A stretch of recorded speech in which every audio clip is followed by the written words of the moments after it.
የውጭ ቀጥታ ኢንቨስትመንትና በሀገር ውስጥ ባለሀብቶች አማካኝነት የተቋቋሙ 18 የኤክስፖርት ቄራዎች በኢትዮጵያ ውስጥ ይገኛሉ። ከነዛ መካከል ደግሞ በሀገር ውስጥ ባለሀብቶች የተቋቋሙት 12 የሚደርሱ ናቸው።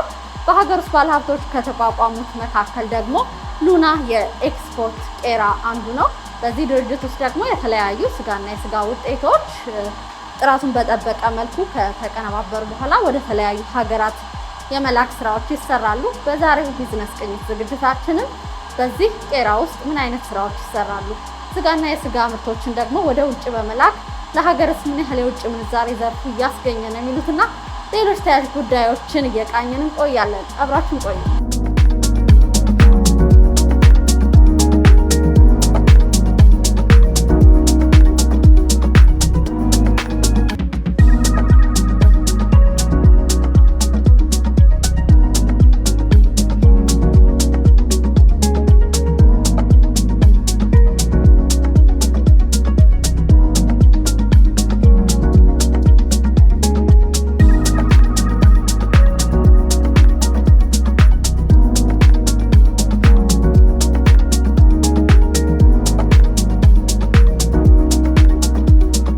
በሀገር ውስጥ ባለሀብቶች ከተቋቋሙ 12 የኤክስፖርት ቄራዎች አንዱ የሆነው ሉና በፈረንጆቹ 2003 በ50 ሚሊዮን ብር መነሻ ካፒታል በኢትዮጵያ ያለውን ትልቅ የሆነ የእንስሳት ሀብት በመጠቀም እሴት ጨምሮ ወደ ውጭ በመላክ ለሀገር የውጭ ምንዛሬን ማስገኘትን በማሰብ ወደ ዘርፉ የተቀላቀለ ድርጅት ነው። 18ቱ የኤክስፖርት ቄራዎች አመታዊ የማቀነባበር አቅማቸው ከ200,000 ቶን በላይ ሲሆን ሉና የኤክስፖርት ቄራም በቀን ከ2500 በላይ በግና ፍየል ከ200 በላይ ጥጃና በሬ በማቀነባበር ወደ ተለያዩ መዳረሻ ሀገራት ይልካል።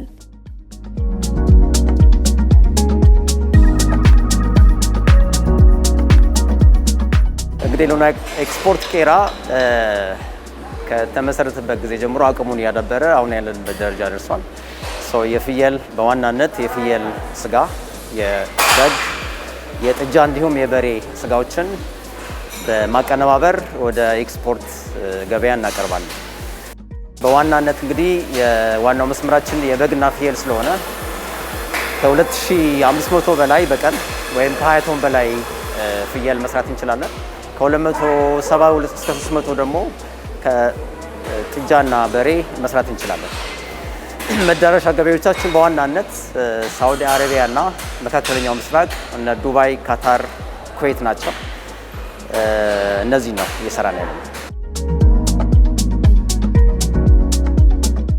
በኢትዮጵያ ቆላማ አካባቢዎች የሚገኙ እንስሳት በጥራትና በስጋ ጣዕማቸው በመዳረሻ ሀገራት ተፈላጊነታቸው ከፍተኛ ነው። ሉና የኤክስፖርት ቄራም ከነዚህ አካባቢዎች በግና ፍየሎችን በማምጣት ቅድመ እርድ ምርመራ በማከናወን ስራውን ይጀምራል። እንስሳውን ከተረከብን በኋላ እንስሳውን እንዲያርፍ እናደርጋለን። ካረፈ በኋላ ለእርድ ብቁ የሆኑትን እንስሳት ከ12 እስከ 24 ሰዓት ይቆያሉ። ከቆዩ በኋላ የጤንነት ምርመራ ይደረግባቸዋል። ከግብርና ባለስልጣን ባለሙያዎች ጋር በጋራ በመሆን ምርመራ ይደረጋል። የጤና ችግር ያለባቸው በደንበኞች ፍላጎት መሰረት ደግሞ የክብደት በማያስፈልግ ሁኔታ ያለውን ለደንበኛው እናስረክባለን። የደንበኛውን ፍላጎትና የጤና ሁኔታ ያሟላ እንስሳ ወደ እርድ ይገባል ማለት ነው። ይሄ ቅድመ እርድ ምርመራ ይባላል ማለት ነው። የቆላ ፍየሎች ለኤክስፖርት ይፈልጋሉ። በጥራት በስጋ ጣዕም እና በአጠቃላይ የጥራት መመዘኛዎች የቆላ ፍየሎች በጣም ተፈላጊ ናቸው። ስለዚህ እኛ አብዛኛውን ፎከስ ብናደርገው የባሌ ቦረና አካባቢ ያሉትን ፍየሎች እንመርጣለን። እንዲሁም ከሚድላንድ ወደ ደቡብ ኦሞ፣ አፋር፣ ሀረር፣ ሶማሌ እነዚህ አካባቢ ያሉትንም በሁለተኛ ደረጃ እንፈልጋለን።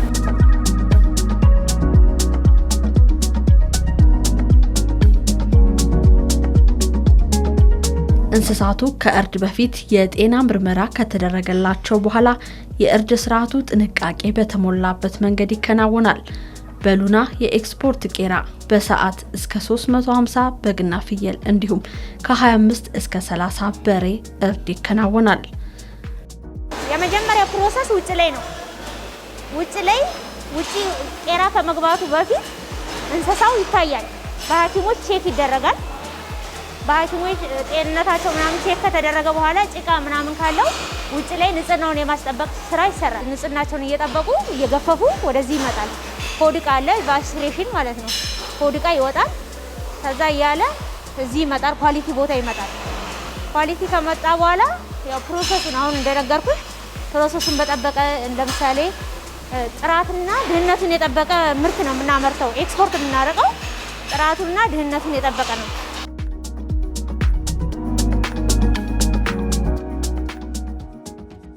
እዚህ ጋር እያንዳንዱ ፍየሎች ከውጪ ማቆያ ያላቸው ከማቆያ እዚህ በሚገቡበት ሰዓት ላይ እዛ ጋር ይታረዳሉ። ታርደው ከመጡ በኋላ እያንዳንዱ ፍየል ለደንበኛ መድረስ ያለበት ጥራቱንና ፍጥነቱን በጠበቀ ሁኔታ እዚህ ጋር መስተራት ስላለበት እያንዳንዷን ፍየሎች እዚህ ጋር እቆጣጠራለሁ። መበላሸት የለባቸው የደንበኛውን ፍላጎት ለማሳካት ማለት ነው። እያንዳንዱ ፍየል እንቆጣጠራለን። እዚህ ጋር ጸጉር፣ ቆዳ ምናምን ያለውን ነገር የተቆጣጠርኩኝ ወደ ኳሊቲ አሳልፋለሁ። ያው እያንዳንዱ እንስሳ በሚታረድበት ጊዜ አንዱን ቢላ በሰራበት አንዱን ፍየል አይሰራም። እዚህ ጋር ስትራላይዘር አለ። ስትራላይዘር ውስጥ ቢላውን ይቀይራል፣ እጁን ይታጠባል። ለምሳሌ አንድ ገፋፊ 200 ፍየል ቢገፍ 200 ጊዜ እጁ ይታጠባል ማለት ነው። እና ይሄ ነገር የሚደረገው የደንበኛውን ፍላጎት ለማሳካትና ያው ጊዜ ውድድር ነው።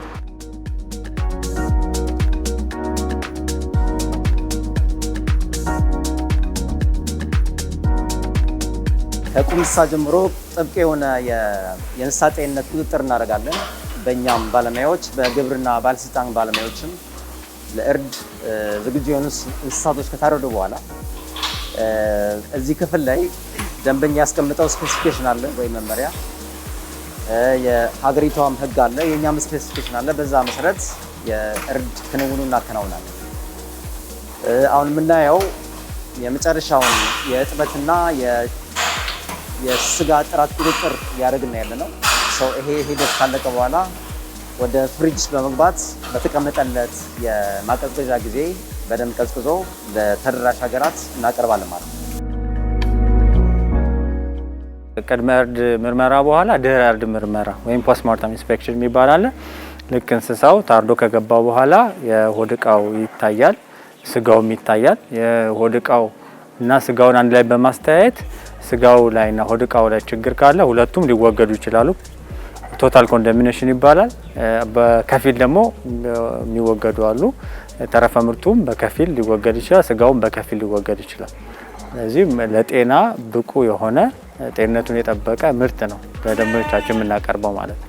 ከሬጉላቶሪ አስፔክት በጣም ጥብቅ ቁጥጥር ይደረጋል። የመጀመሪያው በኢትዮጵያ ግብርና ባለስልጣን ኢንስፔክተሮች አሉ። እዚህ ስራ በሚከናወንም ሰዓት የነሱ ባለሙያዎች እዚህ ጥብቅ ቁጥጥር ይደረጋል። ከእንስሳ መቀበል ጀምሮ የእንስሳው አጠቃላይ የጤና ሁኔታ ተገምግሞ ለእርድ ብቁ የሆኑት እንስሳት ብቻ ናቸው ወደ እርድ የሚዘጋጁት። ይህንን ከ24 ሰዓት በፊት ቀደም ብሎ ዝግጅት ይደረጋል። ከእርድም በኋላ የተለያዩ አካላት ምርመራ ይደረግላቸዋል፣ ስጋውን ጨምሮ። በዛ መሰረት ስትሪክት ወይም በጣም ጥብቅ የሆነ ቁጥጥር ተደርጎ ነው አጠቃላይ ንጽህናው፣ የቅዝቃዜ መጠን ሲጓጓዝ እስከ ኤርፖርት ድረስ ያለውን በግብርና ባለስልጣን ባለሙያዎች ሰርቲፋይድ ከተደረገ በኋላ ነው ኤክስፖርት የሚደረገው። የእኛም ባለሙያዎች አሉ። አጠቃላይ ሩትን አክቲቪቲውን 24 ሰዓት ኦፕሬት ስለምናደርግ ባለሙያዎች በየ2 ሰዓቱ የስጋውን የቅዝቃዜ መጠን አጠቃላይ የጥራት ሁኔታ ገምግመው ነው ለኤክስፖርት ዝግጁ የሚደረገው ማለት ነው። ስለዚህ እዚህ ላይ በጣም ጥብቅ የሆነ ፖሊሲ ያለን፣ ለዚህም እንዲደግፈን የተለያዩ ዓለም አቀፍ ስታንዳርዶችን ተግብረናል። አንደኛው የጥራት ስራ አመራር ነው፣ የአይሶ 9001 የሚባለው እሱ አጠቃላይ አሰራራችን ላይ ለውጥ አምጥቶልናል። ሁለተኛው የፉድ ሴፍቲ ነው። ኤፍኤስሲ ቨርዥን 6 የመጨረሻውን ቨርዥን ሰርቲፋይድ ሆነናል።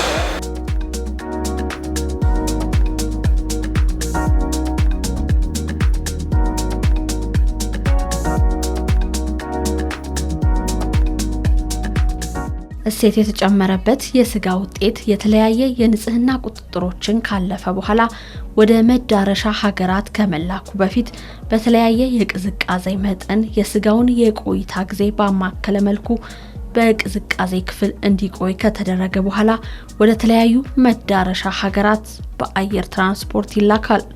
የጥብቅ የጥራት ቁጥጥር ከተከናወነ በኋላ ወደ ማቀዝቀዣ ክፍል ያስገባን ያለ ነው። እዚህ በተቀመጠለት የቅዝቃዜ መጠን ቢያንስ ከ18 እስከ 24 ሰዓት አቀዝቅዘን ወደ መዳረሻ አካላት እንልካለን ማለት ነው። ቢያንስ እዚህ ከኔጌቲቭ 4 እስከ ፖዚቲቭ 4 ባለ የቅዝቃዜ መጠን በየ2 ሰዓቱ ቁጥጥር ያደረግን እናስቀምጣለን።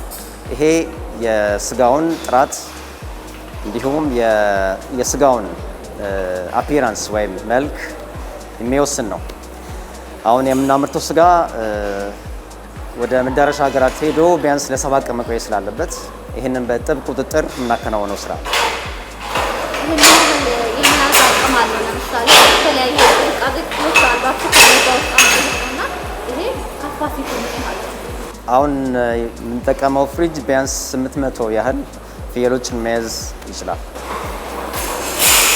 ይሄኛው አንድ አይነት ማቀዝቀዣ ነው ማለት ለተወሰነ ቀን አገልግሎት ይውላል። ከዛ ውጭ ደግሞ ረዘም ላለ ጊዜ ጉዞ ላይ የሚቆይ ሊኖር ይችላል።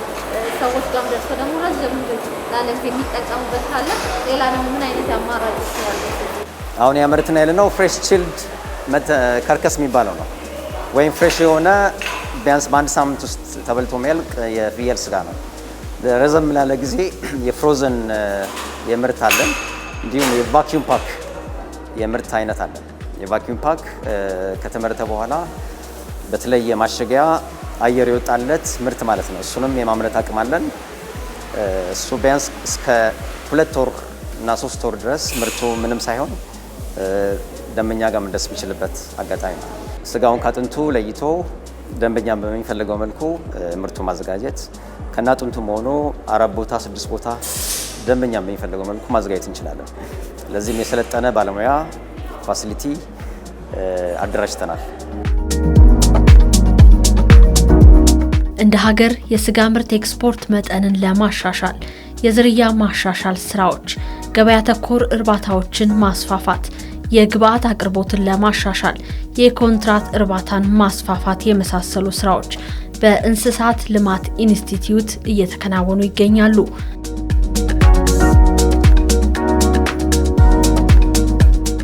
እሴት የተጨመረባቸው የእንስሳት ምርቶችን ወደ ተለያዩ ሀገራት በመላክ እንደ ሀገር ባለፉት 4 ዓመታት $402 ሚሊዮን ገቢ ሀገር ከዘርፉ ማግኘት ችላለች።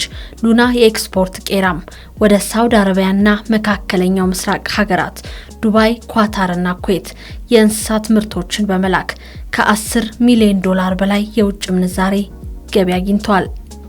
በ2016ም በ2017ም ወደ ከ1.5 ሚሊዮን ኪሎ ግራም በላይ ጥቅል የከብትና የበግና ፍየል ስጋ ልከናል። ከዚህም ከ10 ሚሊዮን ዶላር በላይ የውጭ ምንዛሬ ለሀገር አስገኝተናል ማለት ነው። ይሄ በሙሉ አቅማችን ሳንሰራ ማለት ነው። በሙሉ አቅማችን ብንሰራ የተሻለ ካለን አቅም አንጻር የተሻለ የገበያ ፍላጎት ቢኖር ከዚህም የተሻለ ስራ እንደምንሰራ ማሳያዎች ናቸው። በተጨማሪም አንዳንድ ያሉብንን ችግሮች ከቀረፍን በቀጣይ ጊዜያት የተሻለ የኤክስፖርት አፈጻጸም እንደምናመጣ እንደማሳያ መውሰድ ይቻላል።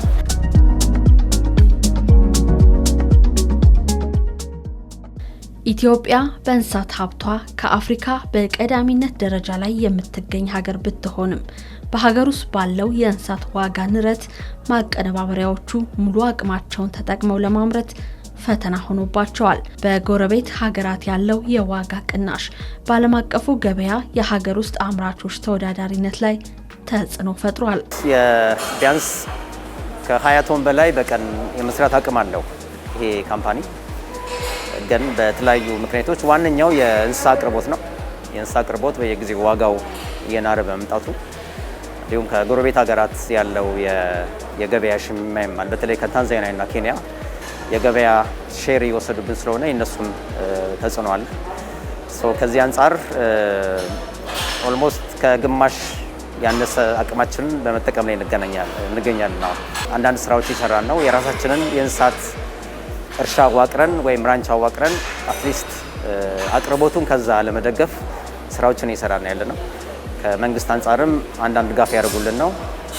እነሱ በሙሉ አቅማቸው ወደ ስራ ከገቡ በተወሰነ መልኩ የኤክስፖርት አፈጻጸሙን ከፍ ያደርገዋል ብለን እናስባለን። የኦፋልና ተረፈ ምርቶች አሉ። እነሱ የሚበሉ ስለሆነ ለውጭ ገበያም ለአግሮስ ገበያም እነዚህ አካላት ይቀርባሉ። ተረፈ ምርቶች ከዛ ውጭ ያሉት እንደ ቆዳ እና የመሳሰሉት ደግሞ ለኢንዱስትሪ ግብዓት ስለሚሆኑ ወደ ኢንዱስትሪዎች ይላካሉ ጥራታቸውን በጠበቀ መልኩ። ሌሎች እኛም ሪሳይክል አድርገን ለቀጣይ የምንጀምራቸው ፕሮጀክቶችም አሉ። ወደ ተለያየ የምርት አይነት ተቀይሮ ተጨማሪ ገቢ ለሀገርም ስለሚያስመጣ እሱን እንሰራለን።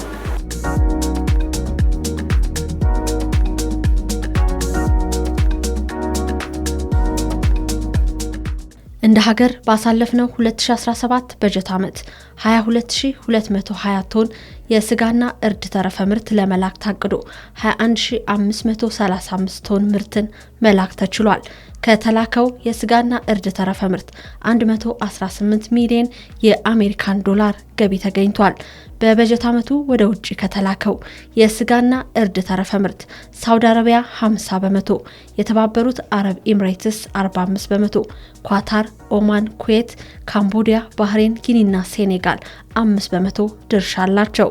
በያዝነው 2018 በጀት ዓመት 16872 ቶን የበግና የፍየል ስጋ፣ 1250 ቶን የዳልጋ ከብት ስጋ፣ 150 ቶን የአሳ ምርት፣ 5500 ቶን የእርድ ተረፈ ምርትን በአጠቃላይ 23772 ቶን ምርትን በመላክ 119 ሚሊዮን የአሜሪካን ዶላር ገቢ ለማግኘት መታቀዱን ከእንስሳት ልማት ኢንስቲትዩት ያገኘነው መረጃ ያመለክታል።